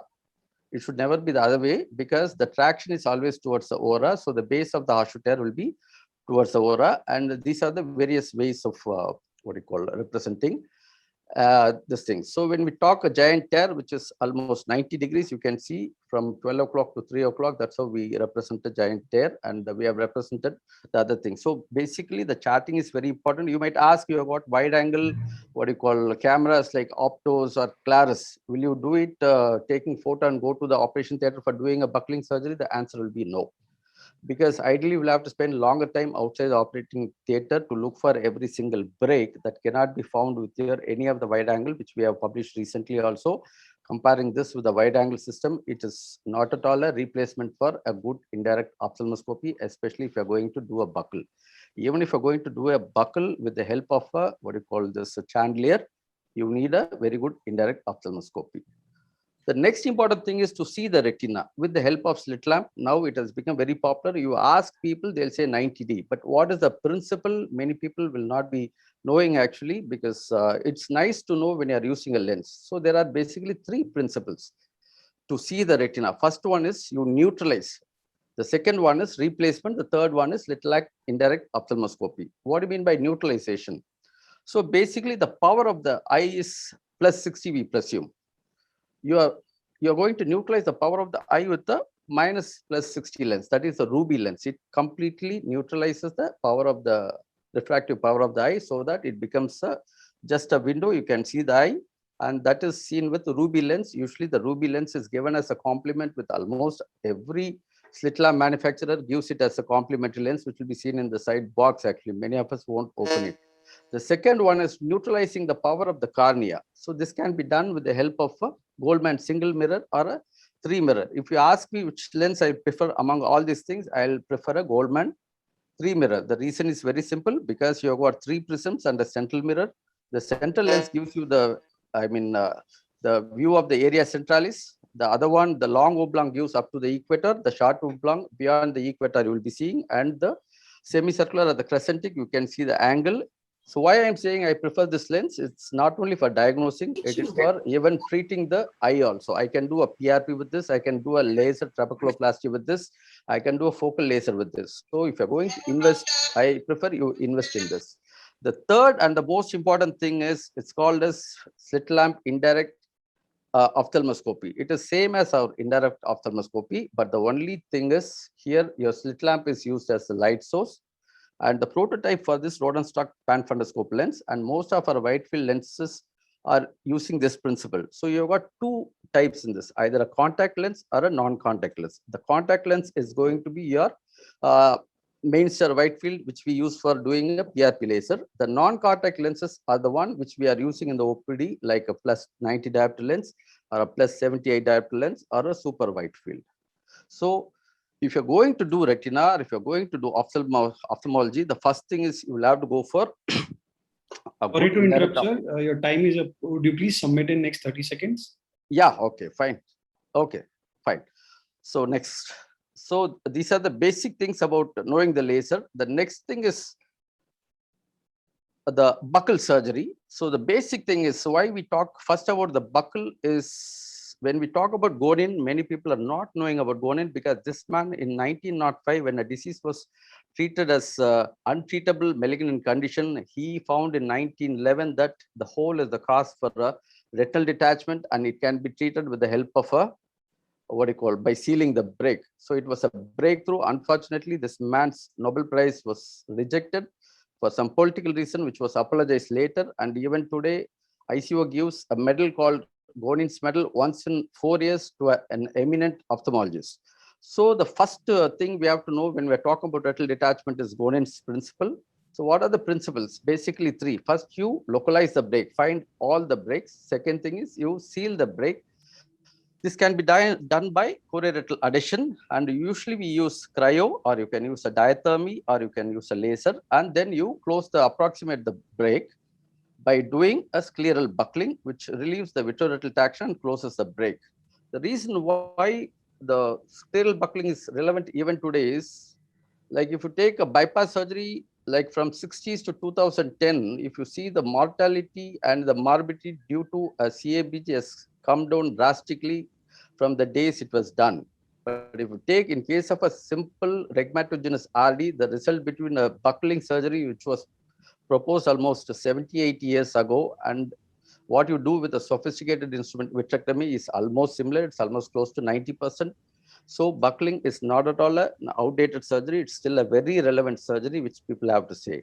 So as I have told earlier, if I would have had a longer time, I would have written a short letter. But so consolidating the entire retina in 10 minutes or 7 minutes next to impossibility. So at least I want to just drive these 3 points. First, you learn indirect ophthalmoscopy with the help of good lenses, preferably a 20 diopter lens, which is a compromise between all the 3 lenses. Have a 90 diopter or a super wide field lens for examination. And if you are going to do a procedure with it, go for a Goldman 3 mirrors. So with that, I think I will conclude my talk. Thank you very much. Thank you, Dr. Naresh, for that amazing, beautiful presentation. Thank you very much. We have Dr. Ashish Vaidya, sir, with us. Stop sharing. Yeah, I am here. Sir, can we have your expert comments, sir, please? Yeah, I think what Dr. Naresh Babu said is absolutely correct. That the first thing in a retinal surgeon's, for any general ophthalmologist also, is to do a detailed retinal drawing. The way he has to do it is that he has to draw it on the chart with an indirect ophthalmoscopy lens, because he has to get used to that inverted image. Believe me, if you draw 5 funduses and get it checked by your seniors and they are correct, you have learned the art of retinal examination.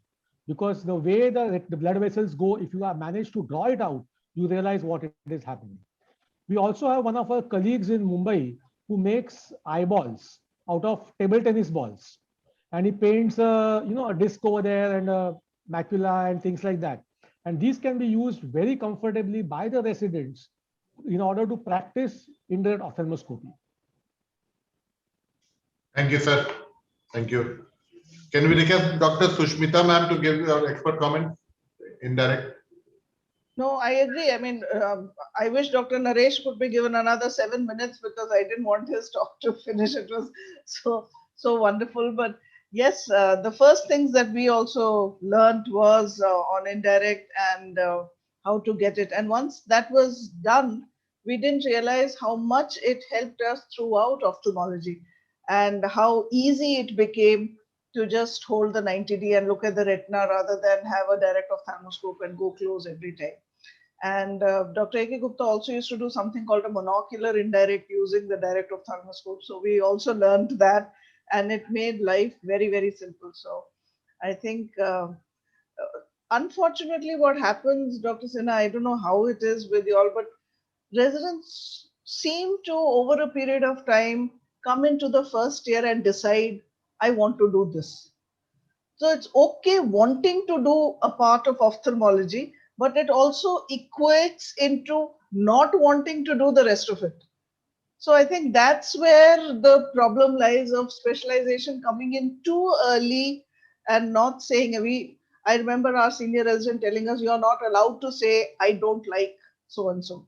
There's no question of not liking any part of ophthalmology because they used to tell us that it's a whole body. You can't say, I don't like my little finger or I don't like my big toe. It's part of you. But I think that's something that, and once they learn the love of ophthalmology, then these things. But one of my favorite quotes, Dr. Sinha, is that the walls of our center are like barriers in their brain. So you go to a retina clinic, the same 90D, but they won't look at the disc.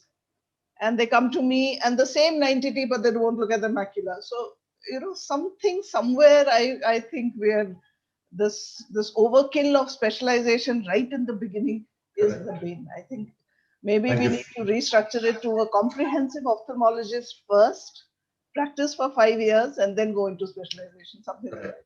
That's a good suggestion. Yeah. Yeah, can I make a point? Just a short point, actually. Please. The best way to learn indirect ophthalmoscopy is you go to a neuro-ophthalmologist, sorry, with all due respect to my neuro-ophthalmologist colleague, take a patient with the PL negativity because they are not going to perceive any light. Just take them and do indirect in that because indirect is one of the most, uncomfortable examination with such a bright light. So if you don't have a model eye, you take a patient with the PL negativity and then you do that, you will be very comfortable. Patient also will be comfortable. Thank you, sir. Thank you. Thank you, Dr. Naresh Babu, for this beautiful presentation. We'll move on to the next speaker, Dr. S. Balamurugan, who will be speaking on uvea. Sir, you are ready with your presentation? Yes, sir. Good evening. At the outset, I would like to thank the organizers of the AOS for giving me this wonderful opportunity of the scope of training in uveitis.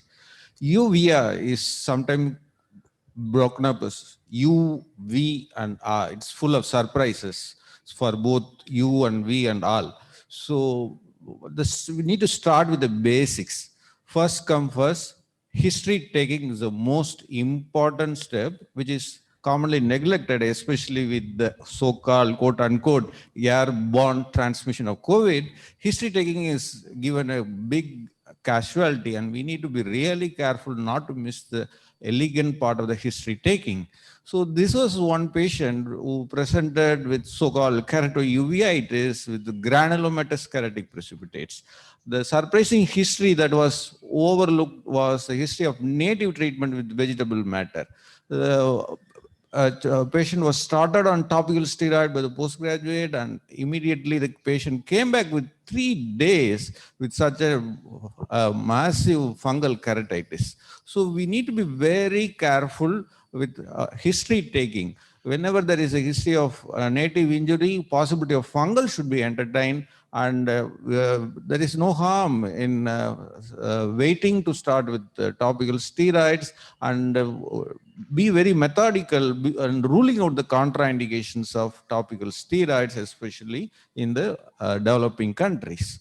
And the Aspergillus fumigatus was grown from the lactose cotton phenol blue. We need to be very careful that we don't miss out any part of the eye. See, in uvea, we are trying to correlate with the systems. There is no merit in missing a peripheral ARN and trying to correlate something in the body system. If it is not viewable, not to panic, is plan for a B scan, especially in a festoon people and small people where the periphery could not be clearly discerned. So this was one of our teacher who said that if you do only 90D and practice, you will be examining a very, very small part of the retina, and we should be very careful in uveitis not to miss a peripheral retinal pathology like ARN, and starting with high dose steroids can really be a catastrophe in such cases. Reaching the anatomical clinical diagnosis in elementary stuff is not a big deal at all. We can easily come to a set of differentials and start with the definitive plan. So the descriptors given by the standardized uveitis nomenclature are all known to anyone, but we need to apply in real-time practice. Most importantly, characterize the uveitis as granulomatous or non-granulomatous. See, if someone writes cataract as cataract instead of grading as immature, mature, hypermature, you will be really not happy with the candidate. But whereas we still see the candidates writing as KPs and not qualifying them as granulomatous or non-granulomatous, which is really elementary for any postgraduate.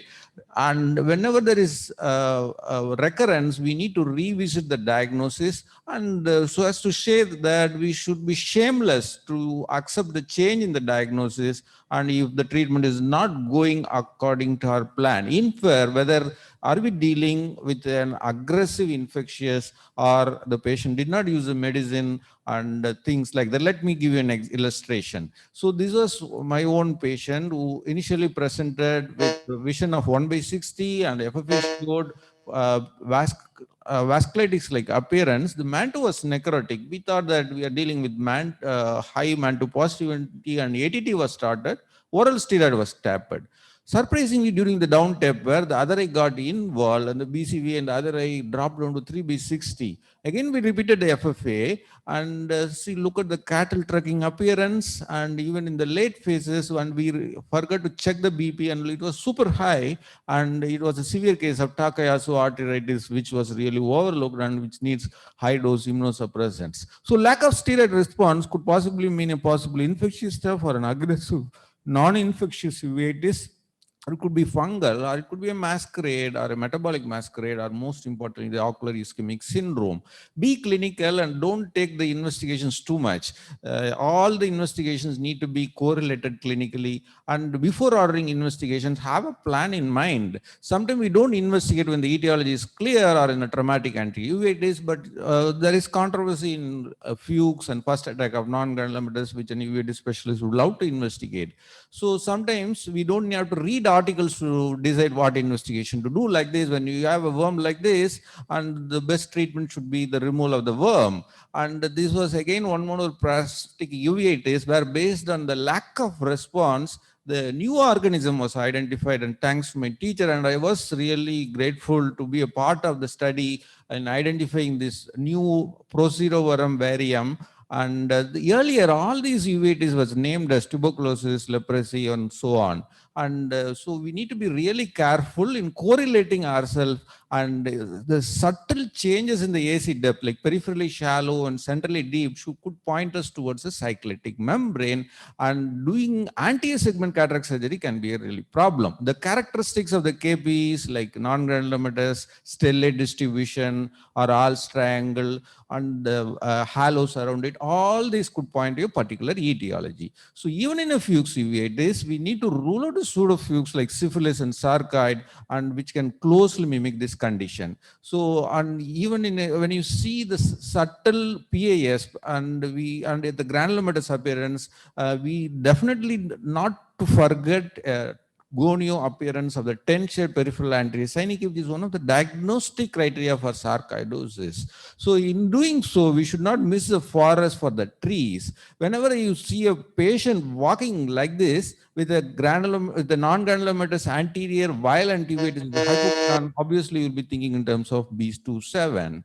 Iris nodules also gives us a wonderful clue. Copies could be there in both granulomatous and non-granulomatous, whereas Busaka and angle KPs think in terms of sarcoid. And not to miss the Lish nodules as uveitis or brush-fill flex, which is seen in Down syndrome. Sometimes the ominous, what you call as sentinel sign could point towards a neoplasm. So atypicality of the hypopion, like the vascularity, irregularity on the surface appearance, granularity on the surface, all should point towards, are we dealing with masquerades? Even retinoblastoma can present with such hypopion uveitis. In post-op conditions, whenever there is biofilm, recurrent non-responding uveitis, we should search, are we dealing with an anaerobic organism like Propionibacterium acnes? Poor response to steroids, and when we do appropriate culture, we could pick it up. But even if you don't have access, and a beaded fibrin membrane could point towards a fungal or acnes or sarcoid or toxoplasma. So shifting hypopion is one another important tool which any postgraduate should not forget in Behçet's, and simple head tilt is could help us to point, are we dealing with a pseudopion of triamcinolone migrating into the anterior segment? Non-shifting hypopion can happen in infective cases because of the density of the fibrin material. Even the color of the hypopion could point us to particular etiology, like as you see in Serratia marcescens, there could be pink color. So to summarize, rule out infections before starting oral steroid. TB syphilis can masquerade any uveitis, and this was one patient who was visiting multiple hospitals with stuck-on appearance KPs. The one history which was omitted was a drug history of zoledronic acid injection given for osteoporosis. And once you stop this injection, uveitis doesn't recur. So we should think that there are different drugs that are possible, among which bisphosphonate has a higher role. So I'm going to end in 2 or 3 slides. The spontaneously ruptured lens, we should give us clue, are we dealing with leptospira? Uveitis is like mathematics if you follow certain rules. What are they? Leptobesets is seldom granulomatous. Always keep that in mind. Leprosy seldom affects the cooler structures of the eye and spares the posterior segment. No posterior synechia think in terms of Fuchs. No PAS thinks in terms of Posner-Schlossman syndrome. Flare-up of uveitis following uneventful cataract surgery is a pointer for viral. So in cataract surgery, 3 months of quiescence is important. Exception in lens-induced uveitis and lens abscess. JRA in current days is no more a contraindication for IOL implantation. The choice is hydrophobic acrylic. Avoid silicone, hydrophilic, and HSM lenses. And this is my last slide. Uveitis treatment is not equal to steroid bombardment. Beware of strategy XYZ. When no treatment is visible, don't always go in for steroids. Safe use of steroids, equivocal cases and masquerades need some amount of thinking process. Uveitis especially should not be nicknamed as steroidologists. Thank you so much. I'll be glad. Thank you, Dr. Balamurugan. Thank you, sir. Dr. Ashish Vaidya, sir. Yes, sir. Yeah, Can we have your expert comments about this talk, sir? Yeah, I think Dr. Balamurugan told it extremely clearly that in cases with uveitis, you are not treating the eye, you are treating the patient. So you have to look at the patient as a whole and then decide the treatment. I'll give you just one example. Recently, about 2 weeks ago, we saw a patient who had uveitis in one eye. and she had come wearing a mask. And we looked at the uveitis, we couldn't figure out what it was. She went back 4 days later, she came back with herpes zoster. And because of the mask, there was a vesicle which was at the tip of the nose, which we missed because the patient was not supposed to remove the mask. So, this is something which we can miss even in the COVID times, even as experienced surgeons. So it's very important to see the patient as a whole. And the second important point is you have to hunt down TB. TB has to be hunted down. It has to be found that there can be some lesion somewhere in the body. And most of us in the affluent society do not get the typical TB, which, is seen TB affecting the lungs with a lot of cough. You get some amount of extra pulmonary TB somewhere, and that can be the cause of recurrent uveitis. Thank you so much, sir. That brings us to the end of this session. I would like to thank the expert panels and the stalwart speakers who were with us today to make this session so successful. Thank you, Padam, for helping us through the session. Thank you once again to everybody, to Sushmita ma'am, who was here with us throughout the session, helping us. Thank you so much, ma'am. Thank you so much. Thank you, everybody. Thank you and good night. Thank you. I also thank everyone for the wonderful session. Here we come to the end of the session. We'll be starting our next session by 6 o'clock. Thank you so much. Thank you.